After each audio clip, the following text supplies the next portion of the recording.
Welcome to Slayerfest 98. I'm Ian Carlos Crawford. And I'm Adam Sass, and we are joined today by the co-hosts of another Buffy podcast called Another Buffy Podcast. I'm Trevor. And I'm Kristen. And we are going to geek out about Buffy. Today's episode is Season 3, Episode 4, something. Beauty and the Beast, right? Beauty and the Beast. There it is. My brain completely left. Yeah. But Adam, I want to start with you because I emailed all our co-hosts when I was like, I've decided to revisit every Season 3 episode. And I emailed everyone to be like, what episodes would you like to be on? Almost everyone picked like the 4 same episodes, but you picked this episode. And I'd like you to plead your case. Why?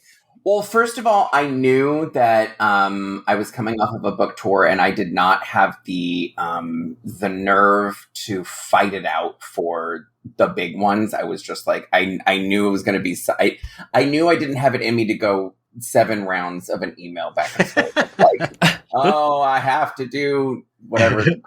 I was just like, I'm going to pick some deep cuts. I'm going to pick all deep cuts because the good thing about Season 3 is that they're all bangers. It's Chromatica. Yes. You could just pick any track. It's great. So I was like, great. I'm just going to pick the ones that like I think are kind of neat. And I like Beauty and the Beast because it's very Season 2 early half. Because it's very like, we're going to learn a little lesson. It's a little morality play, like kind of how it is in sort of Season 1, first half of Season 2, a little Monster of the Week. Right. I do think that's why I wanted to revisit every Season 3 episode, because I do think it's no skips. Even an episode like this that could be a throwaway episode, I do think is still like really well done, especially it does the thing that like normally I hate, where it's like, here are characters that will die in this episode and you are like, they're part of the plot. But like, it still does it well. Like, I think it still does like the intro well. And like, it knows we don't care as much about them, but it like makes it affect the characters. Right. And that's what I like. But so, Kristen, what did you think revisiting this episode? Not the same as Adam. I will say I kind of disagree across the board about Season 3. And Trevor and I on our show, we had a really hard time like kind of slogging through it for us, because for me, there's a lot of skips, but I do think that part of it is some of the stuff you mentioned, where it's like, there's not enough episodes where Faith is just there. It's like she's running for her life and then she's there, and then the stuff happens later and then she's gone. And like, we did find out that it's because Eliza Dushku was only 17 and she wasn't emancipated, so they couldn't get her as much as they wanted, which does suck, and it's like really annoying. And I was gonna say too, I do also agree with you that this does feel like a Season 1, early Season 2 episode, and I do like that part about it. But for me, I think when you pull at like 1 or 2 threads about this, the whole thing falls to absolute pieces. Trevor, what did you think revisiting this episode? It's actually interesting. So what Kristen said, when we went through Season 3, because we both like regularly rewatch the show and it's often on in the background, and I have a big nostalgic feeling for Seasons 1 through 3 in particular. I think I've rewatched Seasons 1 through 3 more than the entire series. I've definitely watched the series like dozens of times, but 1 through 3 specifically, just because it has such a nostalgic emotional tie to like being in high school and watching it live. But as we watched it for the purpose of covering it, we were getting really annoyed with like the lack of connection from everything. So we looked back, we stepped back and we were like you guys said, there are a ton of bangers. There are so many episodes in this season that are just iconic, that everybody remembers, everybody quotes, everybody talks about, like Helpless, Faith, Trick, and Hope, all of it. Like there's so many great episodes. But then when we were watching for the narrative that's carried through, especially with how much they dropped Faith because of the behind the scenes stuff, we're like, oh my God, like so much is coming out of nowhere. So especially so much with Faith, where we're like, I would have loved, this story would be so much richer. But you're right. Outside of that, each episode in and of itself, for the most part, like 90%, at least in my opinion, are just top tier Buffy, absent of like the higher narrative of the episode. But this episode in particular is one where I also have issues with it. with parts of it that are either break the episode itself or are just problematic. But for the most part, you're right. It reminds me of like season 1 and 2. It's very just like stands alone on an island. And I don't know. I have a love-hate relationship with this episode. Let's get into the episode. We open on... There's a weird narrative shift here where it's Buffy reading Call of the Wild and then it's Willow reading it. I guess that's to like cap the end of the episode when Buffy's reading it, but like, sure. I do think it's cute and tracks for Willow that she would read a book to like Werewolf Oz in his cage because I think season 3 Willow is like peak Willow for me. Like that's what I think of when I think of her. Like all anxious, but like still kind of coming into her own, but anxious about it, anxious about like maybe sometimes having to take charge. Xander is reporting for Oz duty. Xander is looking very good. It doesn't make me happy, but in season 3, I think he looks very good. He looks very good in this scene in particular. Right? I was like, oh my God, this form-fitting outfit. I was like, Jesus. And then, he immediately ruins it. Yeah. Immediately. And then I'm sorry, he lies the next morning too, because he lays down for the express purpose of going to sleep. Like, unreal. Even, like, it's accidentally unbelievable. fall asleep. Like, he purposely lays on the table to go to sleep. And that's something that I didn't notice until the last time I watched this episode, where I was like, what on earth are you thinking? Yeah. It's so bad. Then we cut to Faith and Buffy. They are on patrol. Faith's asking her about Scott Hope. So there's a couple scenes early on in season 3 where it's just like them doing this, and I do like that. I wish to your point, Chris, and I do wish we got more of this because I enjoy. Faith loves talking about like guys and sex and all that shit with Buffy, and not for nothing, but probably a little bit because she had a crush, maybe. Yeah, because I read it a little bit differently too, especially now, like in the present day, because I think that she's doing kind of a Fleabag thing where she's talking so openly about sex stuff because she knows that it makes Buffy uncomfortable. But if Buffy's uncomfortable talking about that, then she won't dig deeper into Faith as a person. That's like fair. she's like waving the hand over here so she can say, "Don't look at what's happening over here." That's fascinating. Yeah. Oh yeah, I can see that. Wow. Yes. Buffy says she hoped she wouldn't get that cynical till she was at least 40. Cut to me, cynical at 40. I was gonna say, I was like, that train arrived at the station for us right on time. I'm watching this episode like, hey, right on schedule. Then we Faith says all men are beasts, and we have a cut to a student being chased by a beast in the woods. We don't see it, and we assume he is dead. And post credits, we see Willow and Buffy are discussing what Faith said. They're with Oz. They run into Pete and Debbie. It's our introduction to Pete and Debbie. Adam, as a YA writer, how would you what would you do differently with? Do you think the intro should be done differently? Like, how would you introduce these characters if you had to introduce them? I mean, I agree that like the Pete and Debbie stuff is the weakest stuff of this episode. Yeah. Like in fact, like when I said like put me on the Beauty and the Beast ones, it's not because I was like the world's biggest Pete and Debbie fan. So you're the only one making Pete and Debbie fan art on the internet? I would probably introduce them with a lot more humor. I probably would have integrated them a little bit earlier in a different episode. Yes. Because that's the other thing is like they almost are introduced looking very disposable. And my most recent book is a slasher, and so there's a lot of like you have to kind of very carefully set up characters so that you care that they die, but also you have to be very careful that like you are not very much signaling, oh, this person's the dead one. Right. Yeah. All in general, these folks can always be introduced with a lot more warmth and humor and like sort of interesting character moments. Yeah. I like when Giles gets to be with like Xander, Anya, or Cordelia and just be fucking annoyed. Oh yeah. The woke up line, is that what you're about to talk about? It's so good. It's one of my favorite. Yes, he's like, when I woke up, like the tone in his voice is just like he cannot stand Xander. And I am right there with him. I'm like, you went to sleep on purpose. Like, No, and he's trying to claim he didn't. Where he's like, I just rested my eyes, and I was like, you laid down horizontally on the table. And the only thing I'll say to Giles is I'm like, I think he should be like 1 ounce less angry, because then we find out that someone left the window open.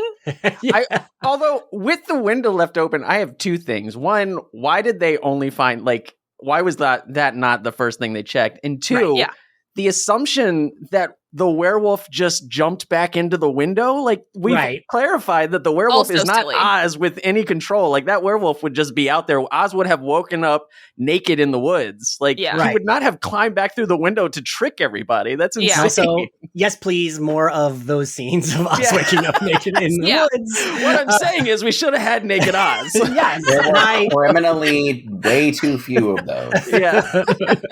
But then Buffy goes to see the counselor. And I do think he is, for his one scene, well written. Like I do, right? Like I do think they do a good job of endearing us to this counselor who, like, you know, he smoked cigarettes, so he's cool. Because my first note was, wait, I know I was in school back then and you were not allowed to smoke. And then he raised air pressure. And I was like, oh, right, okay.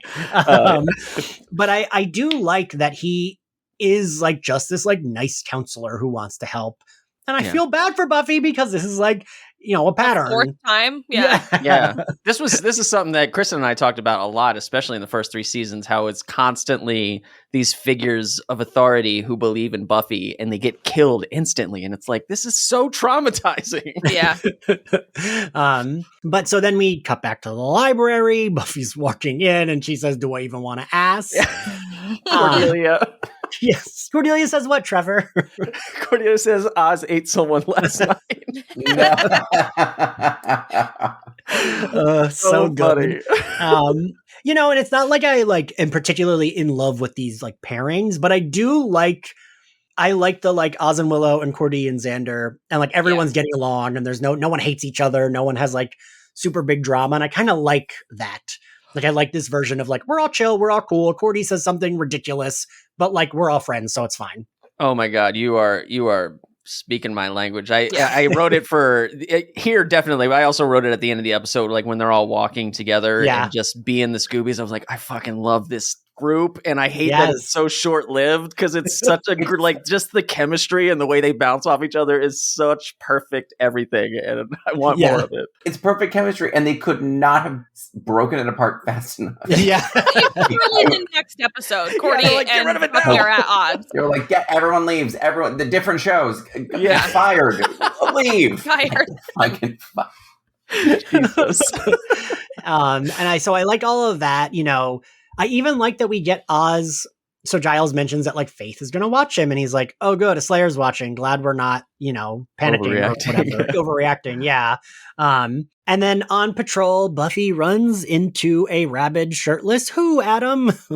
Angel. Yes. No, it is an amazing reveal because at the end of the last episode we saw him kind of thwarp down onto the floor. Yeah. And it's a wonderful, again, it's the type of stuff the WB did best in its day. Yeah. She ties him up, or chains him up, watches him like growl, and then decides to go to the library, where she sneaks up on Faith, which is going to be a motif moving forward of like people in this episode sneaking up on someone and scaring the person. We do that like 5 more times, which is weird. Anyway, so you know, Buffy takes over watching Oz. Everyone comes in the morning, and I like this like nice scene between her and Giles where she's just like asking him, she's like, what if I was dreaming about Angel? Like, is there a way he could come back? And Giles does such good like tender dad stuff with her, right? And he's just like, well, you know, I dreamed about Jenny a lot after she passed. Do you think it could be a prophetic dream? And she's like, no, I don't think so. Well, maybe. And the thing that the show always does really well, I think, is that you can see both sides. I understand. I fully understand why they all get mad later. But I also fully understand why she's like, I am not ready to have this discussion with any of these people because I know they hate him, understandably so, right?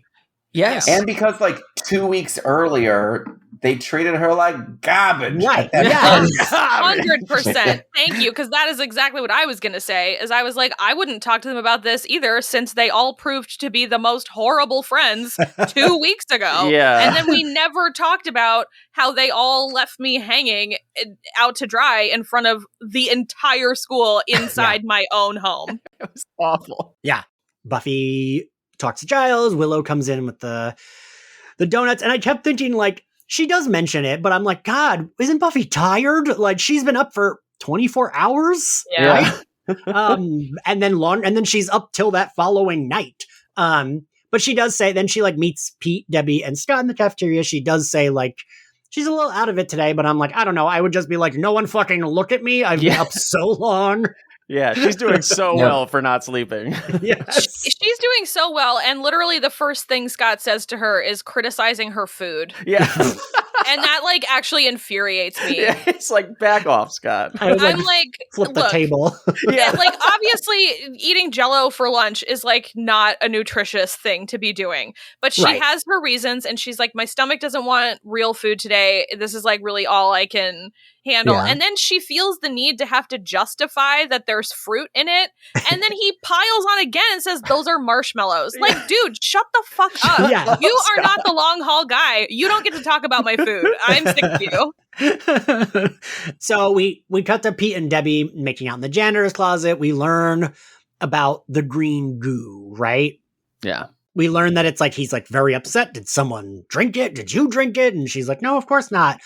So then we learn that Pete is the monster, which like kind of like also gives you the plot, right? That kind of like, there's no questioning, oh, he is doing the murder then, right? You're kind of like, yeah, fucking duh. But then poor Buffy goes to see her counselor because she wants to talk about Angel. And I just like, she's crying, like confessing to him about like the guy and like he's the only one she can talk to. And then she notices that he's fucking dead. Like, oh my God. I have so many thoughts, Ian. Hit me. Yes. Let's dissect this. Yes. Physics of this. Yeah. First of all, I want to say I do, framing wise and blocking wise, I love that they established the cigarette thing in the earlier part of the episode, so that this wasn't, so you weren't just like, why? Because it is such a trope to be like, just don't say anything and let me speak. And you're like, what's the fucking thing that's on the other side of this camera that I'm about to see? But here they established that he did this in the first scene. He just sat there with a cigarette and didn't turn his chair around for a while. And so you're like, oh, this is just his vibe.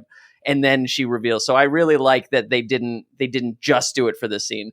But the thing that kills me is, and this is something Kristen and I talk about a lot, is like Buffy finally opens up and is talking about trauma that she needs to be doing in the show because she goes through so much. And I feel like this is the moment when she like finally opens the floodgates and is ready to like deal with everything. And then this completely makes her be like, nope, can't do it anymore. I gotta box it all up and not deal with it. And like, let's just handle the situation. And she should seek a therapist after this. And she never does. And I feel like it's because of how this turns out. And the scene itself breaks my heart, like watching her emote like this. And then the fact knowing that like, she's never going to do this again also kills me. Yes. Like never. Then what? They just leave and everyone hears the screaming, right? Yeah. And then they all just run towards the library. Yeah. Pete's attacking Oz. I do love this. I love Buffy getting the tranquilizer gun and Debbie pushing her. And like Anthony Stewart's head's delivery of, oh right, bloody priceless as he fucking falls over is so good, right? It's such great physical comedy. It's so good. Anthony had he's in season 3, he gets a lot of like physical knocked around. His wake up in a coma from like the gingerbread episode and all of the stuff in Band Candy. The Band Candy stuff. Good. God, what was everything, Dead Man's Party, like everything like that. It's great show. This is a great season for him. That's really accurate. shines, and I love that he would probably be the one that would form the plan better, but now he's out of it, so they split up. And again, I do like seeing Faith just in the mix, right? I like that it's like Faith and Willow go get Oz, I will fight Pete, and Buffy has the help where she can say, Willow, you can go with that person, and I know you'll be fine because she is as strong as I am. Yeah. I do like Willow and Faith versus Oz. Yeah. Because I like that, like, the way Willow helps is she pulls his tail. And she's like, get off her. It's so cute. Gun. She's like, but I'll pull his tail. Yeah. So I like that. And then Buffy catches up with Pete and Debbie, sees that Debbie has been killed. Yeah. Fights. And it's funny because I remembered this differently. So I was like, this is dumb. She can take Pete, but it's not that she can't take him. It's just that Angel runs in, right? Yeah. So I have to mention two things about this scene that I do love. We all know Sarah Michelle Gellar is a great actor, but good Lord, her face when Angel like falls at her legs. So good.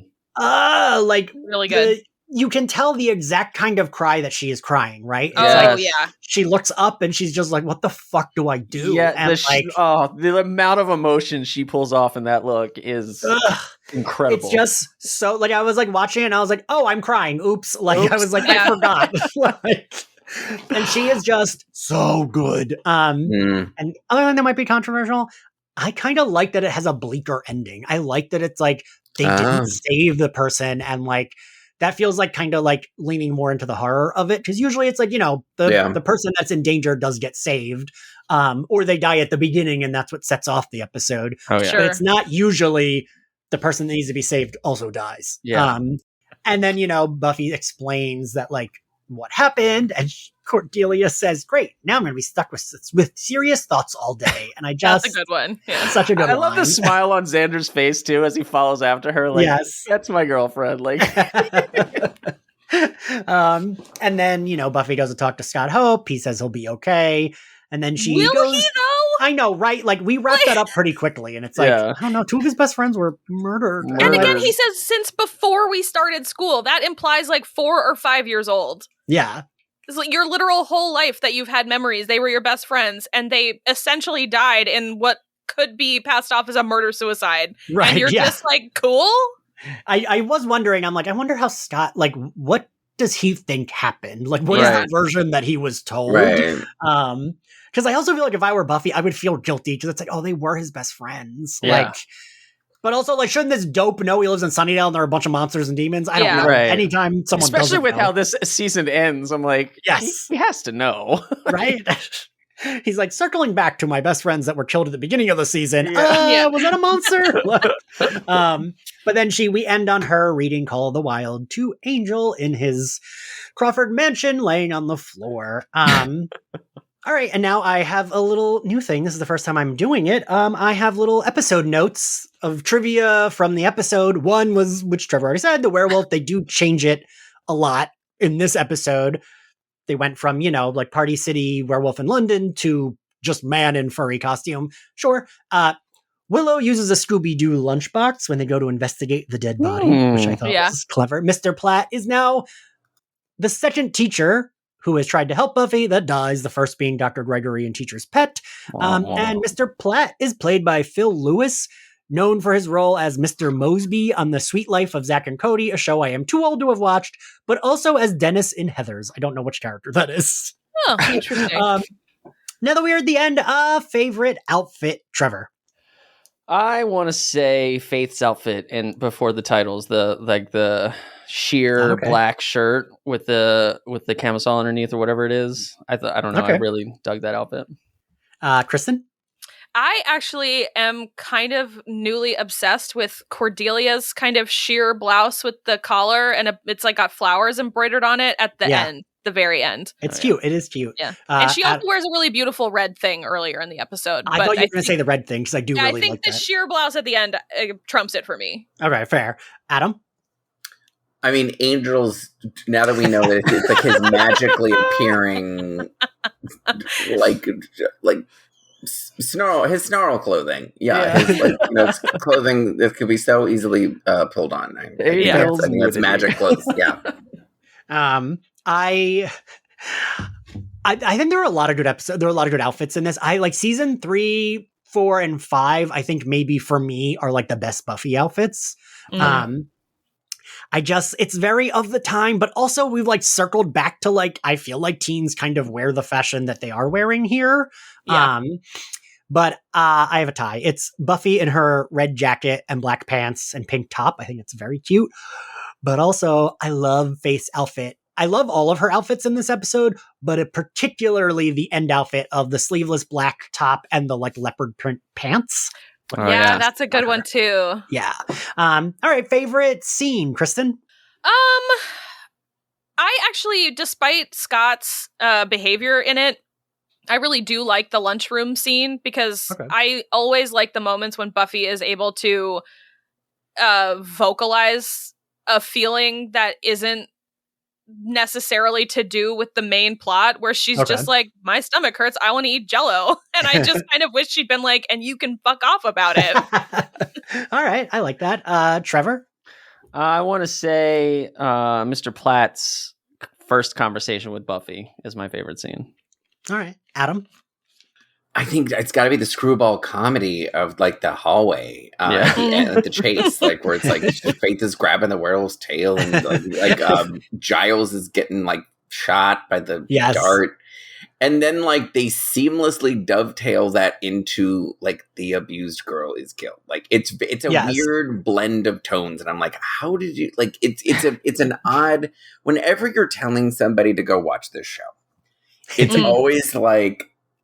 It always seems offensive because you're just like, it's like, well, we're teaching, about these different things. And then there's also monsters. And then there's also, sort of pratfall stuff. But then there's also this. And it does seem to sort of blend together sort of at least better than it should. Yes. It should be more like objectionable, but it does seem to all fit and make sense within this world, and as flawed and as like misguided as I think a lot of the choices are, particularly with the Debbie stuff in this. It is kind of exemplary for how Buffy could handle a really tricky topic and do it in a very straightforward way. Yeah.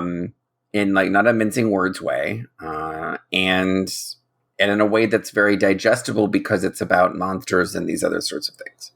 Yeah. Because I think that helps it make, the digestibility helps it reach younger viewers. Yes.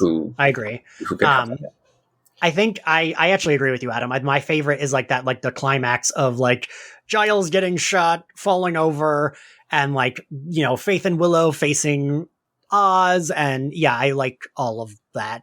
I guess it's like the climax / end. I don't know. What do we think Dawn would be doing in this episode? Adam? Dawn,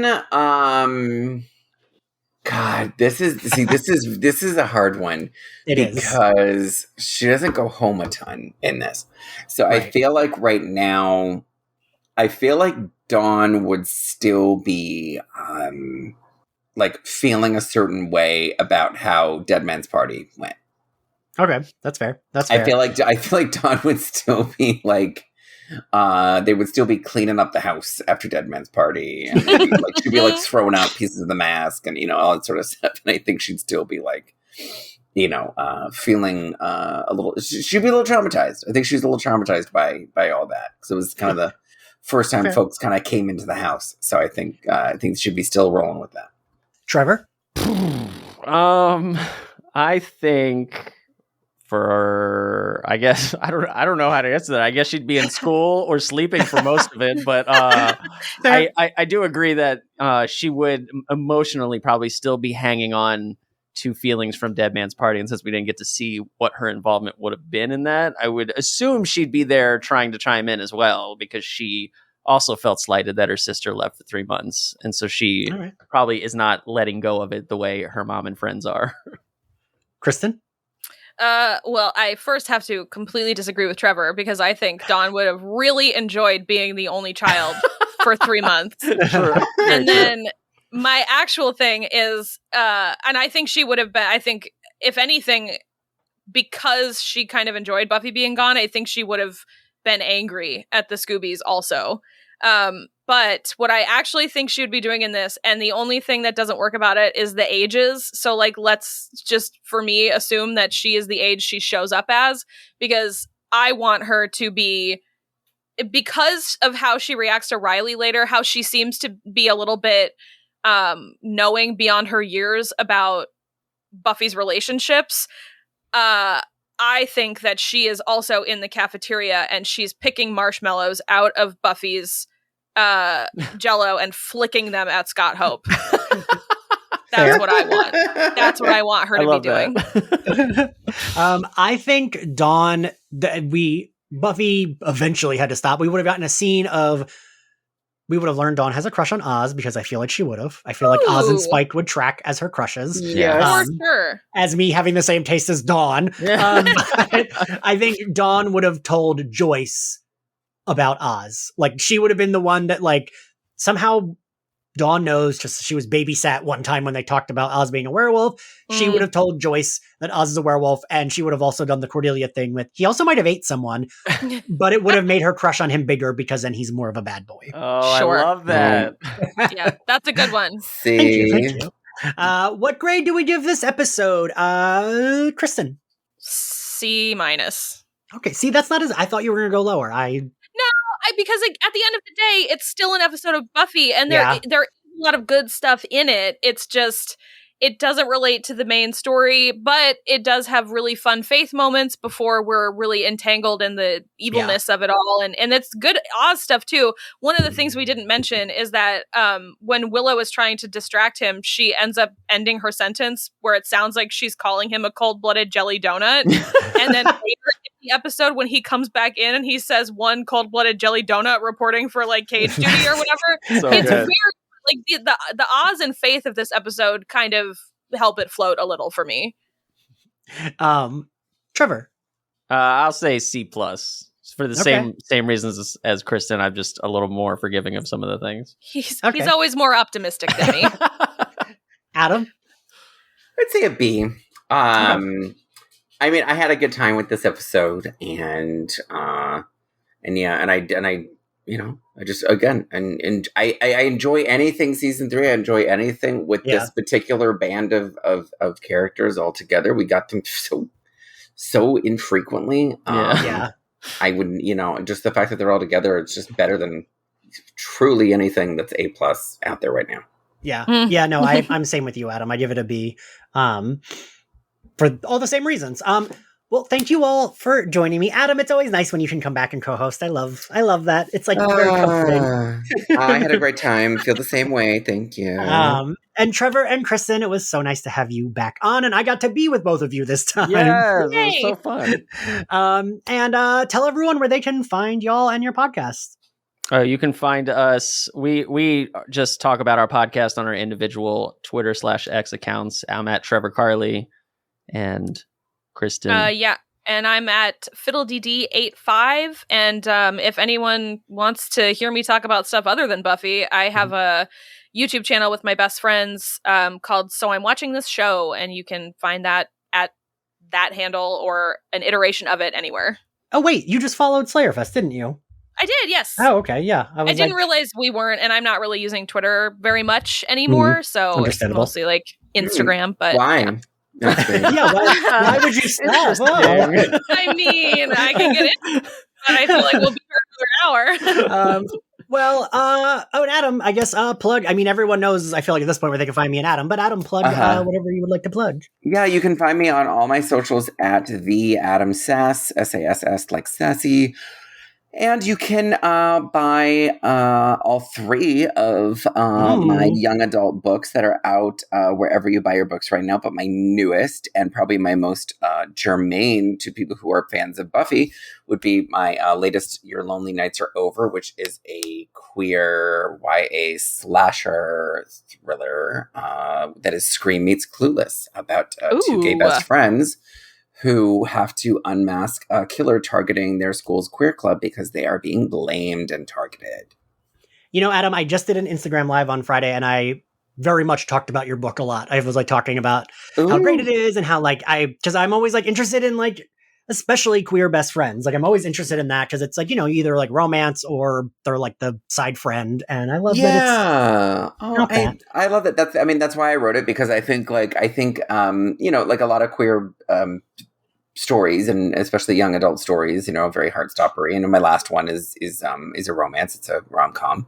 But I was like, gosh, so much of the queer experience is, a lot more queer people will have a much stronger relationship with their closest queer friend, maybe than any partner, romantic partner. So I wanted to kind of celebrate that as well, because we don't really get enough best friend stories.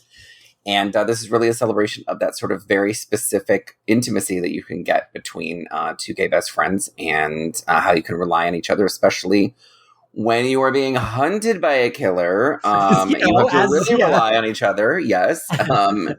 They are really silver tongued. And that's why there's a Clueless comp, because they are pretty and popular and funny, and everybody is just jealous of them. And they're being blamed because everyone's jealous, and so they're very annoyed that they have to solve this crime because everyone just can't get over themselves long enough. So it's a dark comedy. It's great. It's I had just so much damn fun writing it. So and I feel like you can tell. And if you want to listen to this full recording and the rest of the hour-plus long episodes for our Buffy Season 3 25th Anniversary coverage, head on over to our Patreon at patreon.com/Slayerfest98 and subscribe. Subscriptions start as low as $1 a month with the Scoobies tier, which gets you access to our private Facebook group and Discord channel. Our Coven tier, which is $2 a month, gets you access to 1 to 2 new audio episodes a month. And our $5 a month royalty tier gets you access to all our bonus episodes. Check out all the rest of the tiers for more info on what you can get every month. Any and all support is very much appreciated and keeps this queer, nerdy podcast going. Thank you so much. We will see you next time. Bye. Bye.